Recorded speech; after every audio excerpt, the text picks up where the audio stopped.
Welcome, everyone. My guest today is Lead Analyst Logan Mohtashami to talk about the positives and negatives for housing in 2024. As always, I want to say thank you to our sponsor, Optimal Blue, for making this episode possible.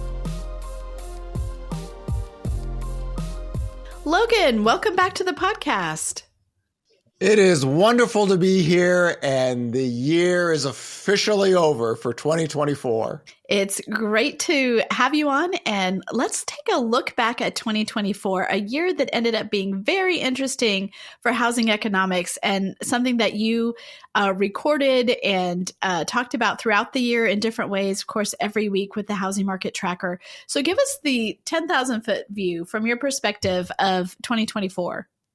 I finally got what I wanted to see in the housing market in 2024, something I didn't get in 2023. So we want to talk about the pros and or the positives and the negatives for 2024. Of course, 2024, just in general, the economy is still expanding, right? You know, we always want to be pro expansion. We don't want to be pro recession people ever. Unfortunately, housing is one of these sectors that tends to do better when the economy gets weaker. But besides the fact that the economic expansion continued and people that said we were in a recession in October of 2023 or in October of 2022, thankfully they were wrong. But for housing, what was the problem always? Was that total active inventory in America got to a level we've never seen in not just recent modern day history, but forever. Like, we never got this low. And of course, for myself, for these last 5 years, you know, it was like toward the fall of 2020, we're like, oh boy, this isn't good. And I think for those that didn't follow our work in COVID, we wrote a COVID-19 recovery model April 7th, 2020. We're recovering this year. We retired it in December of 2020. Like, we've already recovered. We're going on. But what happened back then is that total active inventory broke to all-time lows before COVID hit us, and demand actually hit pre-cycle highs. So if you believe in the supply and demand equilibrium, that's never happened before, and demand was, you know, elevated compared to where the supply was. So there's a potential of home prices escalating out of control, which is the funny part, is because these last 5 years people are talking about home price crashing. But here it was the exact opposite. And we needed to get active inventory up anywhere near 2019 levels. And as somebody who doesn't believe in a mortgage rate lockdown, early 2021, we're like, okay, you know what? We need higher rates, you know? And then it's like every tomato and cabbage and everything's getting thrown at you. And you're thinking, you know, what are you talking about? I said, people don't understand. In a qualified mortgage world, this kind of housing inflation is very detrimental, just because everybody has to be qualified to buy a house. There's a potential of, whenever rates do rise, you know, housing gets hit harder than normal. Well, that all, you know, went crazy in 2021, 19% home price. And then early 2022, we were heading toward another year of 17 to 19% home price gains. But what happened is rates went up. Inventory is allowed to grow when mortgage demand is suppressed. We needed to get to a level to where if rates fall down, you don't have any kind of savagely unhealthy housing market. And that's what we got in 2024. That's what it was. And that's the net positive of this year, which we couldn't get in 2020, 2021, 2022. Even 2023, mortgage rates went toward 8%, but it was toward the second half of the year. But here, it's good enough to where we have more choices for everyone. We don't have to worry about 75 to 83% of the homes having multiple bids of between 5 to 15. That marketplace was savagely unhealthy. So I am very happy of 2024 because we're in a better spot for 2025 on that front. No, that's huge. You know, in the weekly tracker, you would be like, here's how much inventory grew, active listings, new listings, and you would compare that to other years, and you would compare it to like, what is a normal cycle? You were hoping, I think, for 80,000 new listings per week. Did we ever hit that? Our new listings data is very seasonal, you know, like a lot of housing data. And 2023 was the lowest levels ever recorded in history. So 2024 said, okay, listen, the weekly dynamics is showing that new listings data can grow and inventory could grow in 2024. we got to about a little bit above 75,000, which is, you know, in a normal year, the seasonal peaks of new listing is between 80K to 110. That's normal, right? We haven't had normal. Really, 2022 for a few weeks, we got roughly like 90,000. But most sellers are buyers, so you need to have new listings data somewhat get back to normal again. So it didn't hit my numbers, but still new listings data grew on a year-over-year basis. So not only did active inventory grow, but new listings data and active inventory across everywhere, maybe outside of Chicago and a few other places, is higher than 2022. And just to give everyone some perspective, in March of 2022, we only had 240,000 single-family homes available for sale across the country. In the entire United States of America, that's all we had. Now, our data is different than the NAR. If you look at the NARs, they count everything, condos, single families, but also those that are in contract. We give you the raw weekly numbers of those that are available for sale that is not in any form of a contract. So the NAR's data is historically it's between 2 to 2.5 million. We're at 1.33 million right now currently. So we're not back to normal there, but we're, again, all of us should be grateful that inventory is up. So you don't get any kind of savagely unhealthy housing market. And part of that is that new listings data did grow in 2024. Not as much as I had hoped for, but good enough to keep inventory elevated and getting somewhat back to normal. I think 10 states in America are back to 2019 inventory levels, which 2019 was the 5-decade low before COVID. But hey, it's as close to normal as we can say, you know, before COVID. I love that you started with inventory as a pro because that does underline so much of what can happen in the housing market. What's your next pro positive for 2024? Well, the other positive is that the credit market still stayed good for housing. One of the things that when I do the NER tour, everybody tells me, well, credit card debt grows every single year in the expansion area. So a lot of people, they get sucked into the doomer newsletter groups where they just say that nominal credit card debt growing or nominal debt growing is bad. Again, these are the anti-central bank people. If you guys have not figured out that this is a doomer clan, it's not very useful in running economic cycles. What's occurred, and we've showed this in the NER tour, homeowners are in very good financial shape. I mean, look at the net consumption data that we've had in 2024. There's a reason why GDP is still running at 3% for 3 quarters straight. Homeowners have better financials than everybody thinks. And they also have the highest nominal credit card debt or household debt in history, and they're doing fine. Their cash flows are very good.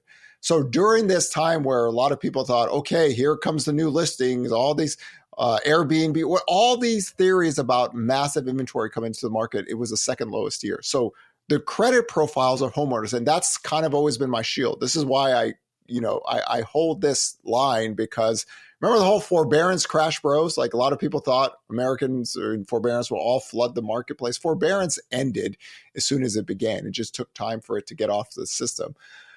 So household credit balance sheets and homeowners, again, glorified like the best ever in the history of the world, right? And it showed itself again, not only just for housing, but also for the net consumption of the U.S. economy.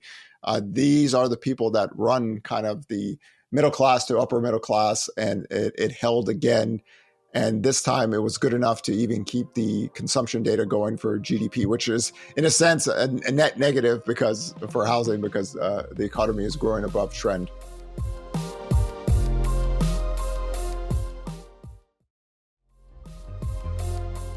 It's one of the things that you bring up a lot is that homeownership is a shield against inflation, because unlike renters, unlike people who have, debt that's going to come due, the 30-year fixed mortgage puts people in an amazing spot because it's like, listen, inflation goes up, their wages go up, but their costs stay the same. I hope 50 years from now, they'll go back in history and they'll look at this period of time. And again, pandemic inflation is different than the 1970s inflation. Pandemic inflation is very inflationary, supply shortages, then the disinflation happens, not because the Fed did anything miraculously. That's just how global pandemics work.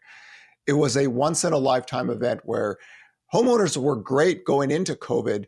And then there's this wave of refinancing that happened again. So again, fixed debt cost, rising wages during an inflationary period, your wages rise faster. It's like we've all seen in all the wage data, which is the Fed wasn't happy about. Wages really took off. And you can't balance the economy when people are making more money. In any case, it just gave another layer of positive cash flow for homeowners. It's literally not fair. Like that's why, my counterparts in other countries just like, God, you guys have the 30-year fix. It's so great. And we can see this shine now that the whole 5-year period is over, years 2020 to 2024. This has been tested. It was tested by the fastest, rate hike cycle in history. It was tested by the fastest move in mortgage rates. We went from 2.75 to 7.5% in a very fast time. And yet homeowners held their ground. Why? Because fixed debt cost and rising wages is still a concept in America that is not greatly appreciated. I talk about it all the time for many, many years. Your wages rise every single year. Your cash flow gets better because your debt cost stays there. And also part of this is, a lot of people say, well, property taxes and insurance. Yes, it's true. Those things are other variables, especially we see that in the South. Where they get hit harder, but still, even through all this, the new listings data was the second lowest new listings data year ever in history. If you saw authentic stress where massive amount of homeowners just simply cannot afford their homes in scale terms, the new listings data will go straight vertical, like it did during the housing bubble crash years, where it was running at 250 to 400,000 per week. And here we're still, 30 to 75,000 for the whole year. So that's a positive. Again, your home is in a sense a shield, and it showed itself better than any other time in history because it had multiple things being thrown at it, inflation, higher rates, and everything. And that Captain America shield held its ground. So another net positive, but in that sense, I hope everybody can understand why I always do those credit data charts. They're good for a reason. They are good for a reason. I can think of another positive in what is, mortgage rates this year. Most people would not say mortgage rates were a positive at all, but there is a shining light, and that is mortgage spreads. So tell us about mortgage spreads. The spreads, it's interesting because when I started writing about housing economics in 2010, the spreads became very normal and dull for the whole decade. We really didn't have to deal with it much. And then when COVID happened, the spreads went up very fast. Traditionally, this sometimes happens during recessions, and then it just shot right back down. But here, boy, the spreads were terrible and elevated for a very long period of time. But again, the slow dance, what drives mortgage rates? The 30-year fix, the 10-year yield, they moved together, but the spreads were so elevated that it kept rates higher for longer, more than normal. But this year, spreads got better and stayed good, right? And that's the key. We've had some little moves up and down recently, but we would be near 8% mortgage rates if the spreads were as bad as they were after the Silicon Valley crash. And that's why in the tracker, we like to show the year over year data on the spreads. And you could see that nice spread gap in the second half of 2024 versus 2023. So things could have been much worse on the mortgage rate side than what we had this year. That is the silver lining. Okay, what else positive, or is it time to go to the negative? Time to go for the negative side of everything. Actually, you know what? One last positive, and this is very near and dear to my heart. Home price growth slowed down, right? And being part of Team Higher Rates in February of 2021, it was just like we don't have any other mechanisms right now that can change this until the 10-year yield gets above 2%. Well, mortgage rates had to get to 7% to really cool the market down. I'm probably going to be slightly off on my 2024 forecast. I was looking for 2.33% nominal home price growth nationally. But price growth cooled down to where wages are allowed to somewhat catch up. And that's the whole basis that we need home price growth to cool down. We have over 80 years of data. We always wanted to show this to everybody. The the theory of national home price crash, and there are people with newsletters, podcast stock traders, anti-central bank, Russians, Chinese, Iranian dissidents providing disinformation campaigns. We don't have history unless you have major, massive stress sellers nationally. So we don't have to worry about that, but we had to worry about inflation, right? Prices getting out of hand. And the fact that home price growth cooled down to somewhat of a normal year, and usually 4.7 to 5.2% is usually what you see in home prices going back decades. But this one, it was good because it allowed wages to come. And also, our pending contracts data has been much better in the second half of 2024 versus 2022 and 2023. And part of that is home prices aren't rising 15 to 20% a year, and wages are still growing at a healthy clip. And that equilibrium works all together. And we saw that in the recent existing home sales. Even with elevated rates, they slightly beat estimates to the upside. Okay, now we have to talk about some of the negatives of this year. This was a very challenging year for those in housing for some reasons. Tell me what, from your perspective, biggest negative? Well, again, third calendar year of the lowest home sales ever. And when I say lowest home sales ever, it's not, of course, in the late 70s, existing home sales went from 2 million to 4 million down to 2 million. But again, when you adjust it to the workforce and our demographics, we had the fastest home sale crash in 2022, and we basically stayed around this 4 million level. This is a lot of our work going back to 1996 is based on this 4 million level holding. We talked about it even in 2020. So naturally, the buying and selling of housing is still restricted.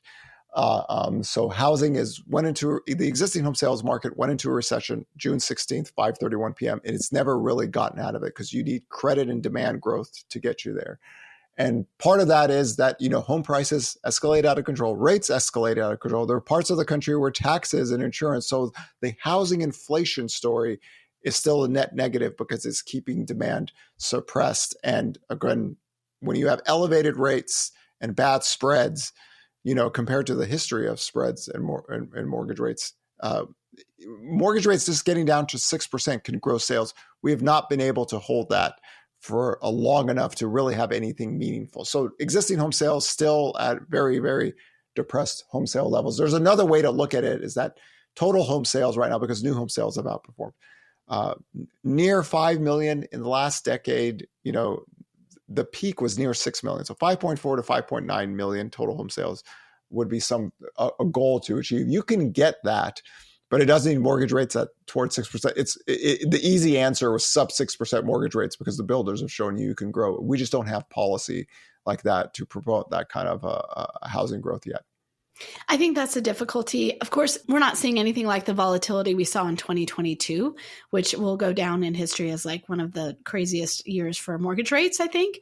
But we are still seeing it where people can't count on it, right? It goes lower, it goes higher, it goes lower, it goes higher.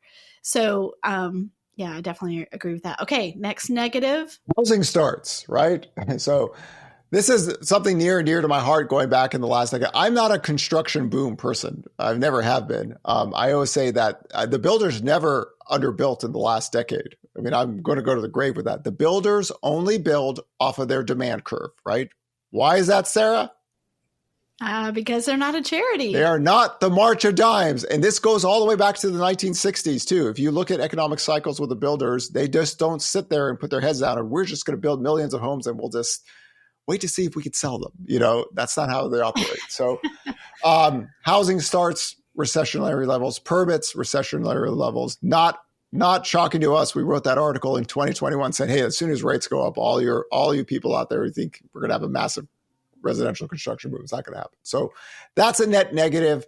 And we're borderline on the risk of now losing employment in the residential construction, which is very key to my economic cycle work. And we actually had one negative month this year in residential construction. That's when mortgage rates were at 7.5%. But then rates went down to 6%. The builders started to feel confident again, permits rise, and then rates went up again. So net negative that policy is so restrictive that it's now constraining the future supply, which is how cycles work.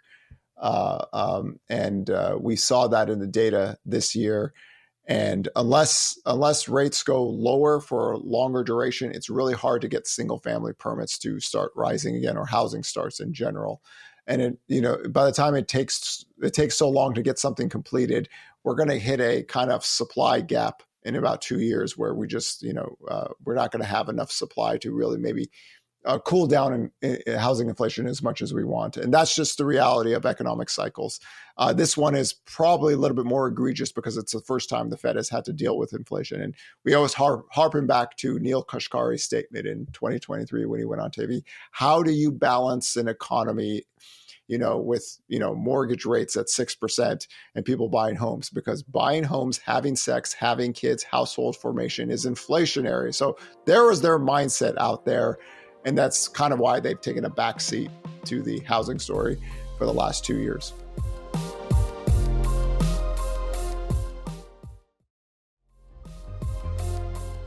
Okay, so many people would say one of the negatives for housing in 2024 was the Fed. What do you say? Well, I mean, the Fed doesn't revolve around its dual mandate on existing home sales. They can run their mandate off the new home sales sector if they were losing jobs, because with job growth slowing down, any sector that starts losing jobs, that the net creation of private payrolls goes even lower. And that gives you the ability for the unemployment rate to go higher, which is the interesting aspect of 2025, is that they did not give themselves any wiggle room. Like if the unemployment rate goes to 4.4%, they're already behind. So then, they have the ability to change their language. It's not like 2023 or early parts of 2024. You don't have that unemployment rate buffer. Job openings aren't at 10 to 12 million anymore. So it's something to think about next year. But again, housing starts out a recession. It shouldn't have shocked everyone. This is how economic cycles work. We just want to keep in mind and make sure that, we don't throw residential construction workers out the door just because, we believe that we have to be tighter than normal. And I'm saying just mortgage rates heading down to a 6% makes it better.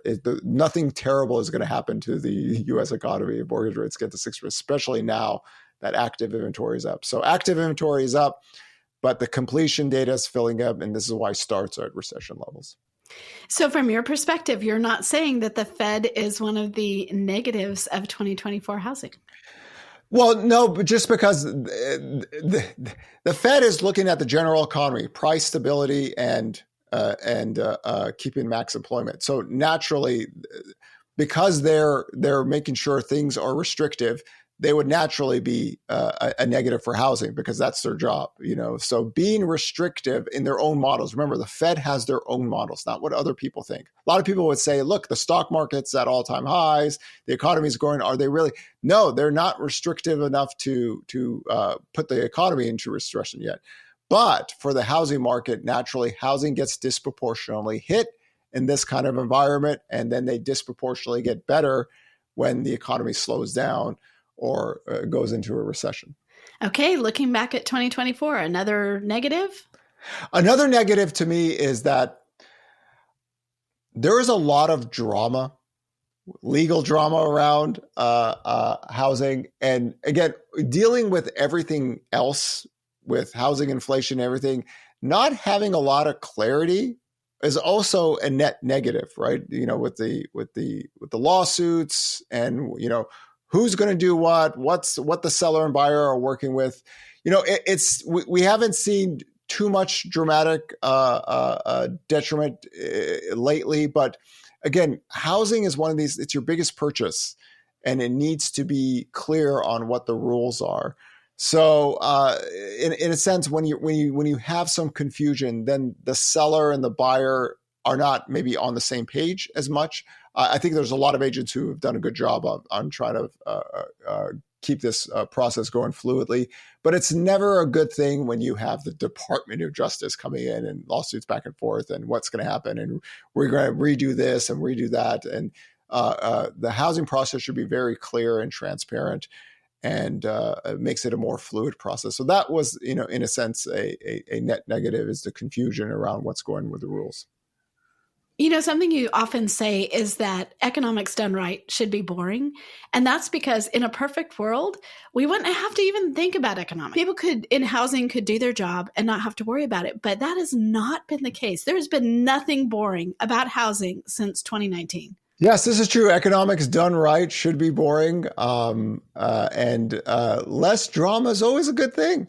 I mean, there's nothing abnormal about that. So I think considering all the changes and rules and confusion, the industry in itself has done a good job of navigating through it. But again, you're adding another layer onto a sector that is, housing is disproportionately hit negatively in this kind of environment. We see it through the sales.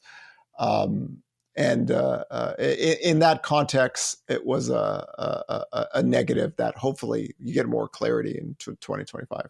So we recorded a podcast about your 2025 forecast. Of course, the HousingWire 2025 forecast was published in November, and you updated it with the very last bit of information here at the end of the year on a podcast that will air after that. But looking forward, if someone's listening to this podcast, when you look at 2025, negative or positive overall, looking forward?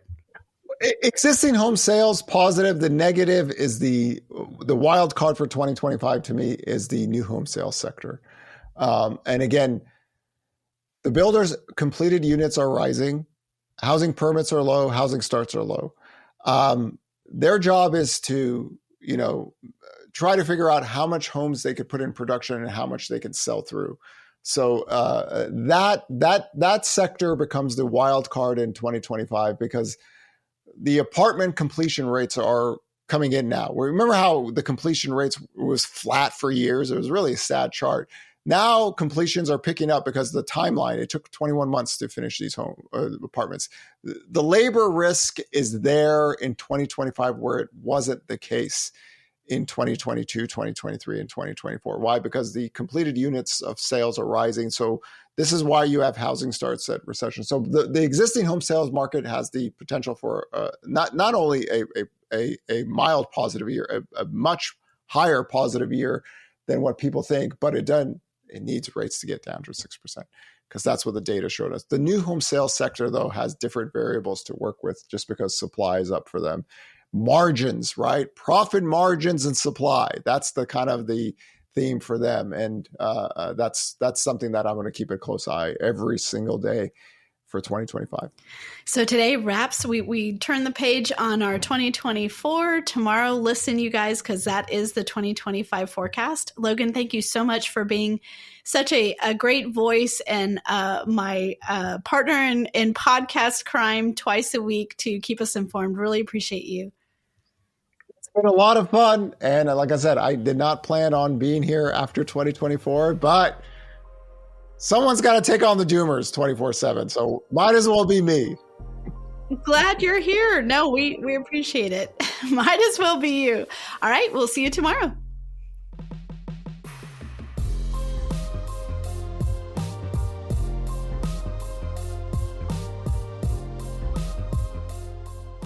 Thanks for listening to HousingWire Daily. If you haven't already, we'd love for you to take a minute to rate the show and leave a comment. And make sure to tune in tomorrow for more news and insight.